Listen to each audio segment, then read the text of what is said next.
പക്ഷേങ്കിൽ അതിന് പുറകിലത്തെ രണ്ട് കാലുമേ കൂട്ടിക്കെട്ടിയ രീതിയിലാണ് ഇരിക്കുന്നത്. അതിന് പുറകിലത്തെ കാല് ഒട്ടും അതിന് ചലിപ്പിക്കാൻ പറ്റത്തില്ല. മുന്നിലുള്ള ഒരു കാല് കെട്ടി ഇട്ടേക്കുവാ. അന്ന് ഈ പ്രശ്നം ഇന്ന് ആ അമ്പലത്തിൽ പോയി കുറേ പേര് ഫോട്ടോ ഒക്കെ എടുക്കുകയും ചെയ്തു ആനയുടെ. അപ്പോഴും അവിടെയുള്ള ആൾക്കാരുമായിട്ട് ഭയങ്കര വഴക്കായിരുന്നു ഞാൻ അറിഞ്ഞ്. പിന്നെ അത് കഴിഞ്ഞ് DFO വിളിച്ചിട്ടുണ്ടായിരുന്നു പറഞ്ഞു. അപ്പം നാളെ അവിടെ എത്തുമെന്നാണ് എൻ്റെ അറിവ്. കാരണം പറഞ്ഞാൽ അതിൻ്റെ ഇച്ചിരി കുറച്ചെങ്കിലും ഒന്ന് അയച്ചു കെട്ടിയാൽ അതിനൊന്ന് കിടക്കാൻ പറ്റുമല്ലോ. ഒരു തരത്തിൽ അതിന് 10-15 ദിവസമായപ്പോൾ അങ്ങനെ നിൽക്കുക. അപ്പം ഞാൻ പറഞ്ഞു ആയിക്കോട്ടെ നിങ്ങൾ കെട്ടിക്കോ, അതിനൊന്ന് കിടക്കാനൊരു സൗകര്യം വേണ്ടേ.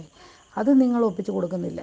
പിന്നെന്ന് പറഞ്ഞാൽ ആ പാപ്പാനെ എന്നെ ഉപദ്രവിക്കുമെന്ന് പറഞ്ഞു. പാപ്പാന്മാരുടെ അടുത്ത് ചെന്ന് ആന കൈ കിട്ടുന്നതൊക്കെ വെച്ച് എറിയുന്നുണ്ട്. പക്ഷേങ്കിൽ അതിനൊരു ഫോട്ടോ എടുക്കാനോ വീഡിയോ എടുക്കാനോ അടുത്ത് ചെന്നാൽ ആരോടും അതിനൊരു കുഴപ്പമില്ല. അവിടെ വരുന്ന ആരോടും അതിന് പ്രശ്നമില്ല. പാപ്പാന്മാരെ മാത്രം അതിന് കണ്ടുകൂടാ. കാര്യം എന്താ, അവന്മാർ അതിനെ ശരിക്കും ഉപദ്രവിക്കുന്നുണ്ട്.